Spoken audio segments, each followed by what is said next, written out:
Aceh, provinsi paling barat di Indonesia yang dikenal karena budaya dan kehidupan agamis yang kuat, memiliki landmark rumah ibadah, yakni Masjid Raya Baitur Rahman. Terletak di lokasi yang strategis, tepatnya di pusat kota. Bangunan Masjid Raya Baitur Rahman berdiri kokoh dan sangat megah. Kemegahan masjid inilah yang membuat Aceh disebut dengan Serambi Mekah.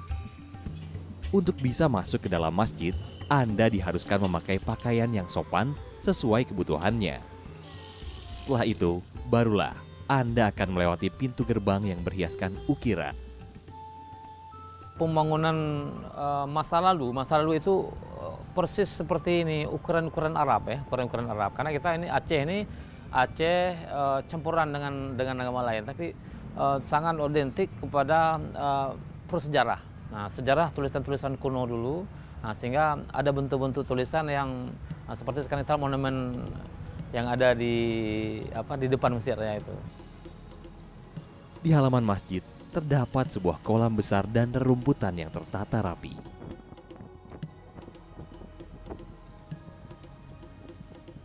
Ada juga monumen kecil di bawah rindangnya pohon ketapang yang dibuat untuk mengenang tertembaknya Mayor Jenderal Kohler dalam pertempurannya melawan Belanda di tahun 1873. Jadi peristiwa pada saat itu adalah merebut kekuasaan.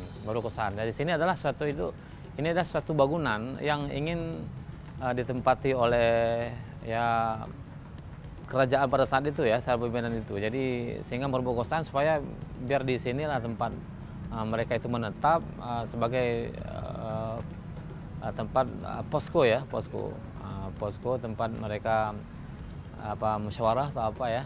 Jadi itu kisah yang cukup lama ya. Jadi saya pikir mereka tidak melebihi daripada ingin menguasai tempat itu sendiri. Jadi sehingga ada peristiwa yang terjadi sehingga tertembaknya itu Jenderal Kohler itu. Berdasarkan riwayatnya, Masjid Raya Baitur Rahman didirikan oleh Sultan Alaiddin Mahmudiyah pada zaman Kerajaan Aceh di tahun 1292 dan hingga saat ini sudah mengalami 3 kali perluasan. Masjid yang tadinya hanya memiliki kubah tunggal diperluas menjadi 3 kubah pada tahun 1935.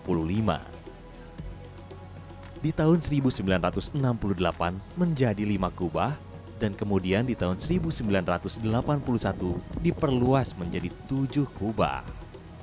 Kadang-kadang memang kita juga mengartikan itu kenapa harus 7, kan udah lama 7 dan jadi itu kita tidak ke sana. Nah, tapi yang jelas kita fasilitas masyarakat Tampung Jamaah itu yang kita inginkan. Masjid Raya boleh diperlebar, tapi depannya tidak boleh. Di dalam masjid seluas 4 hektar ini, setidaknya 8.000 jamaah bisa melaksanakan ibadah secara bersamaan. Namun, pada saat hari raya, jumlah jamaah melonjak hingga 20.000 orang. Karena itulah, pekarangan masjid terus dijaga kebersihannya untuk digunakan ibadah berjamaah di hari raya. Dari segi arsitekturnya, Masjid Raya Baitur Rahman memiliki corak eklektik, yakni suatu rancangan yang dihasilkan dari gabungan banyak unsur dan model terbaik berbagai negeri. Seperti jendela tanpa tutup yang banyak terdapat di masjid-masjid Afrika Utara, juga Spanyol, dan hiasan relief lengkung layaknya corak Arab. Ada juga sentuhan arsitektur Belanda serta masjid India kuno pada bagian tengah ruang sholat yang berbentuk bujur sangkar. Yang diatapi indahnya kubah utama bercorak bawang dan dihiasi cunduk. Keindahan masjid seperti inilah yang selalu dijaga agar seluruh jamaah senantiasa beribadah dengan keadaan yang nyaman. Karena masjid itulah pusat reintegrasi umat. Jadi tempat berkumpulnya umat, tentunya umat Islam ya. Ya tentunya kita membuat masjid itu indah. Yang selama ini kita terus berupaya supaya masjid ini tetap dijaga dengan baik dengan petugas-petugas sendiri. Masjid ini adalah di bawah tanggung jawab Gubernur Aceh.